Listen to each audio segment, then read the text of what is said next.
start with a question. Have you ever dated something or someone when you knew that you were already called to it? Have you ever been in a situation where you realized that you needed to make a decision and you just stalled? That is the foundation behind my platform, Married to My Purpose. I'm Dr. Sorelda Herbin, and I'm going to spend a few minutes with you today to talk a little bit about the four pillars of being married to your purpose. Let's get started. And before I go into the four pillars, I want you to know something.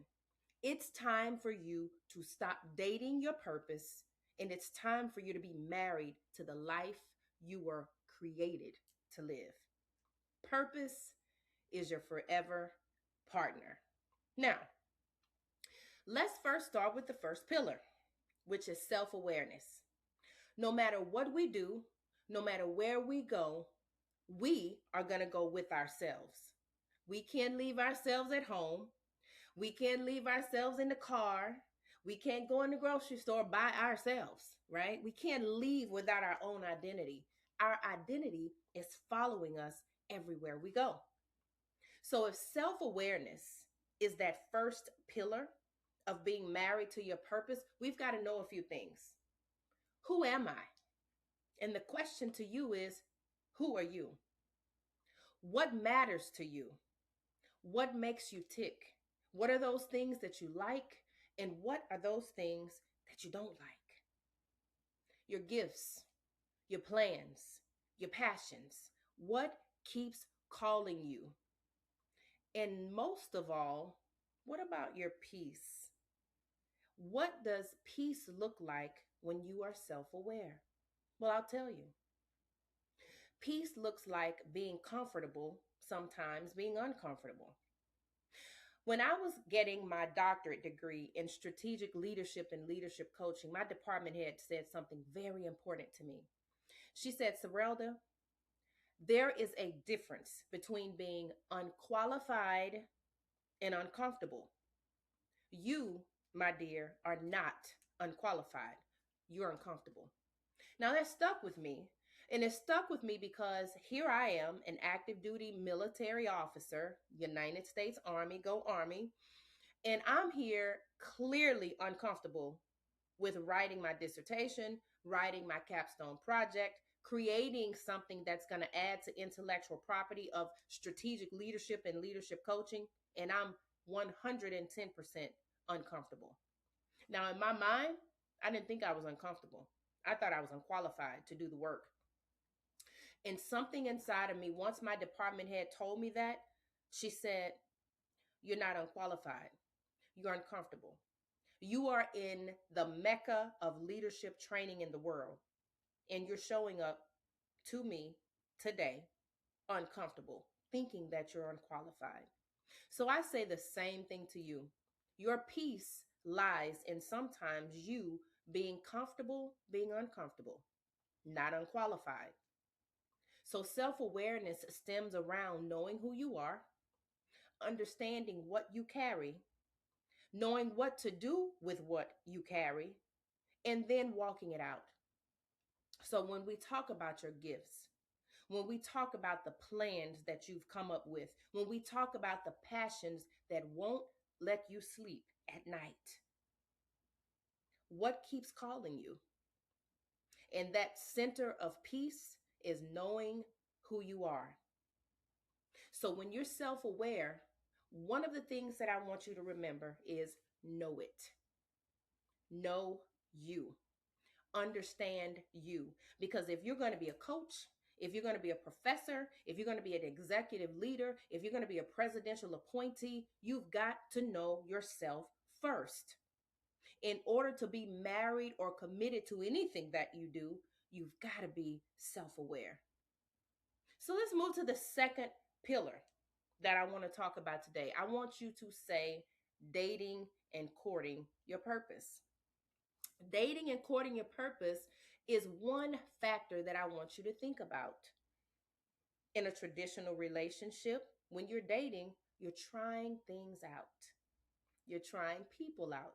You're trying out going on a date. You're trying out going to the movies. Now, let me tell you, some people go to movies and they want to talk through the whole movie. That's not me. So if I'm dating someone, if I am looking to see the compatibility, we would have a problem with that.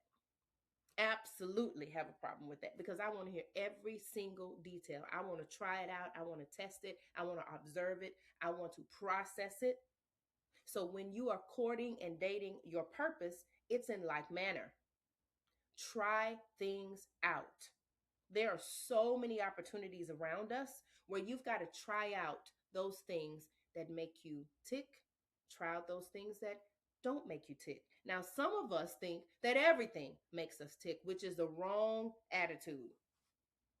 We cannot be focused on everything and be good at anything, right? Follow the clues. Where do you frequent? Where do you go often? Where do you go that makes you comfortable? I was talking to some clients, and one of them told me going to Michael's, going to Hobby Lobby, making things, using their hands brings them peace. My question to you is, where do you frequent? What clues are you leaving yourself that you don't even know about? You don't even know that you're building a life that is being married to you, and you don't even know it. Being married to your purpose does not mean, oh, okay, I'm just gonna walk down the aisle with my purpose. No, that's not what it is.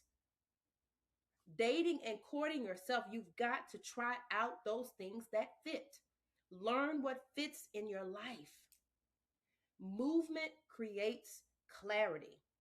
If you never move and you sit in one spot, like I'm sitting in this chair, I can sit, I can meditate, I can pray, I can do devotion time in this chair.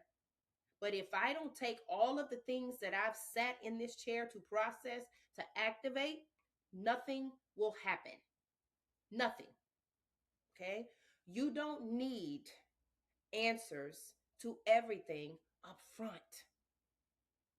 All you've got to do in this phase is try it out.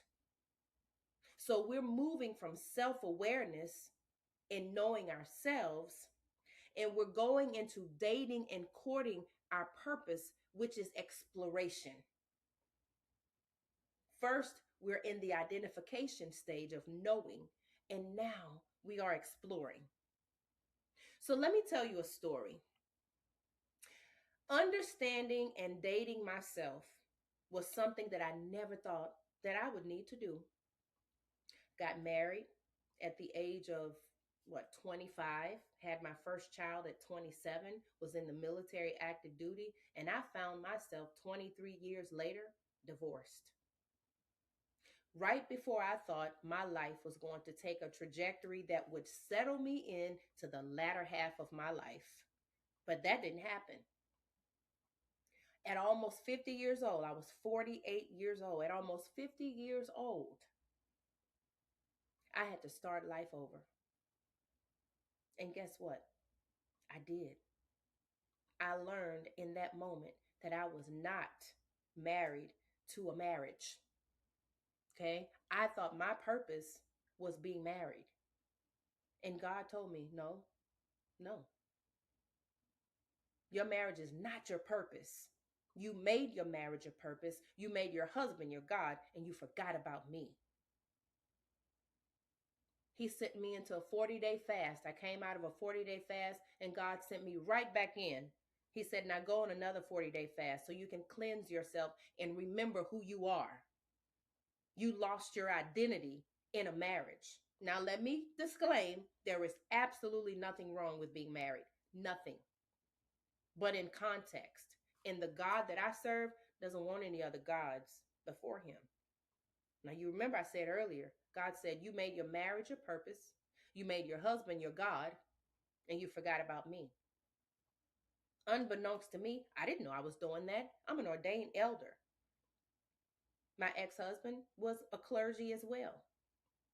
So I thought I was doing everything I was supposed to do. I thought I was moving in the direction that God wanted, not knowing I was so tied to the institution of marriage And God told me it became performative. Oh, that hit me. That hit me like a ton of bricks. Because who am I? Wait a minute. I'm doing everything right. I'm going to church. My children are in church. My husband and I are going to church. We're active in ministry. God said it was performative. Oh, I had to regroup and pivot. So when we're talking about dating and courting, this is a phase that I'm currently in. And I want you all to understand these 4 steps, they're iterative. You can end up at self awareness, jump over to being married to your purpose, go over to dating and courting, which brings me to my next one, proposal and engagement. Now, you've done all of the self awareness, you know a little bit about yourself, enough to know how to move in your purpose. You've tried some things out with yourself. You've tested the waters and things that you think you're good at. And now you realize, where is my sweet spot? Where is my sweet spot of purpose? It's when you finally commit to it. Committing to being married to your purpose requires a proposal, just like being married. Just like being married. It is absolutely no different. You have got to choose yourself. And you've got to choose yourself first. I want somebody to write that down. I have to choose myself first. Stop saying you're going to do it one day. You're not going to do it one day. Stop saying you're going to make the decision next week. You're not going to make the decision next week. Okay? You got to make the decision now to choose yourself. Put your hand over your chest and say, I'm choosing myself today. Right now. That pause was for a reason, because I wanted it to sink in. You've got to propose and engage to yourself by proposing and engaging to your purpose. Prepare for where you're going. And preparing requires a few things: discipline and execution. You can have all the ideas in the world.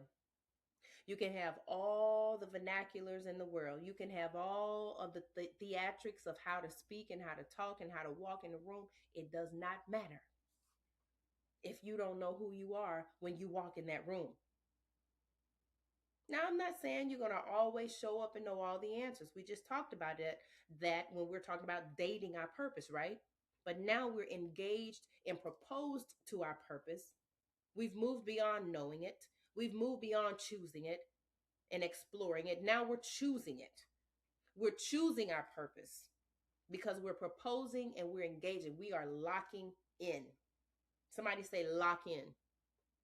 We got to lock in. Okay?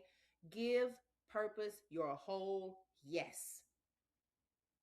Somebody say, yes, I'm ready to be engaged to my purpose. I'm ready. We've got to show up for ourselves. You're self-aware. You've dated and courted yourself. You know the things that you like and the things that you don't like. You have proposed to your purpose. You've engaged to your purpose. You've decided to choose yourself. And now it's time for you to marry that thing. It's time for you to marry you. Not just you, your purpose, your wants, your desires, all of those things that make up you. You've got to commit to it. Somebody say, I've got to commit to it. Protect it. Develop it. Invest in it. Uh-oh. Is that an abomination word? Invest in it? I'm sensing it. Guess what? I invested in my purpose after I divorced from being married over 23 years. I invested like I was back in school. Did I get a doctorate degree from investing in myself when I decided that God gave me the mandate that I needed to be married to myself first? Absolutely not. I didn't get a degree from it. I didn't get a certificate from it. I got a life realignment and transformation from it.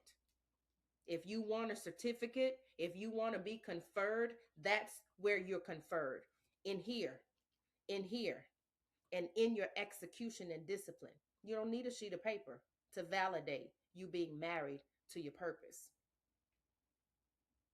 When you are married to your purpose, things start falling in line. I'm telling you something that I know, not something that I read, something that I have experienced. So when you walk into a room now, you roll your shoulders back. For those that are women listening to this, you put your cute lipstick on or your lip gloss.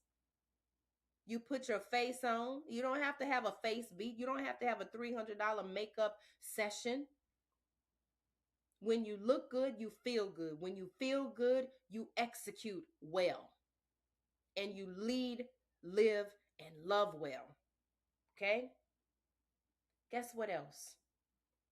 Allow your purpose to evolve. You've done all of this work.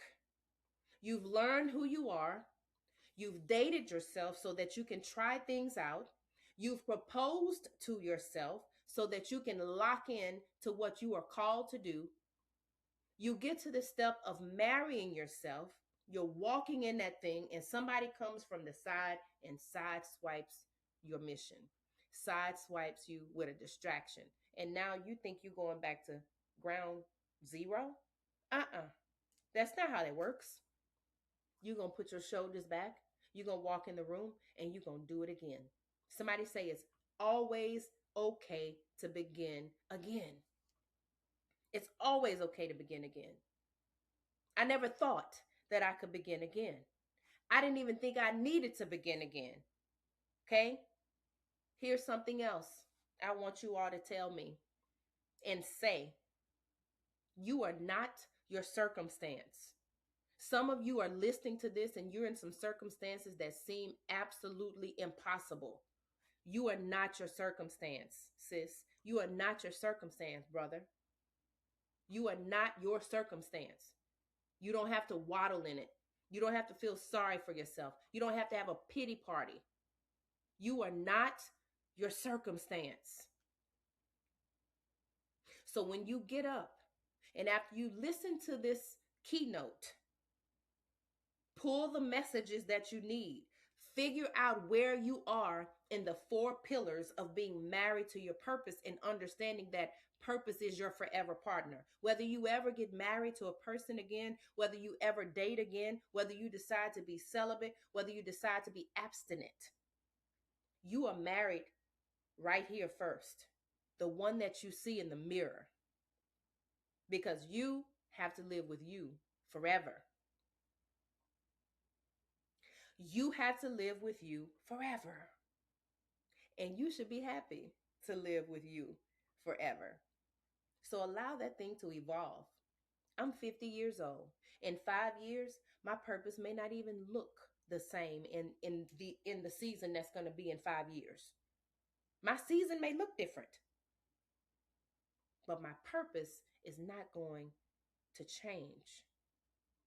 I am called to be a transformation expert. I am called to be a purpose midwife. I am called to be a purpose producer. I am called to help people move from page to platform. I am called to be someone who can help a person move their entire lives in a space where generational wealth can be passed down, not generational debt. I am called to be that. I am called to be the connector to bridge the gap in your life. I did that with my own life. So I'm not making these things up. I didn't go to Chat GPT or AI or any AI tool or Claude. I didn't go to those places to find this. It was right in here. So as you are hearing the 4 pillars of being married to your purpose, self-awareness, dating and courting your purpose, being engaged and proposing to your purpose, and finally marrying your purpose, I want you to reach out and text me at 703-372-9707 so that you can join the transformational cohort that we have in the Married to My Purpose space. The community is waiting for you. Your purpose is waiting for you because purpose is and will always be your forever partner.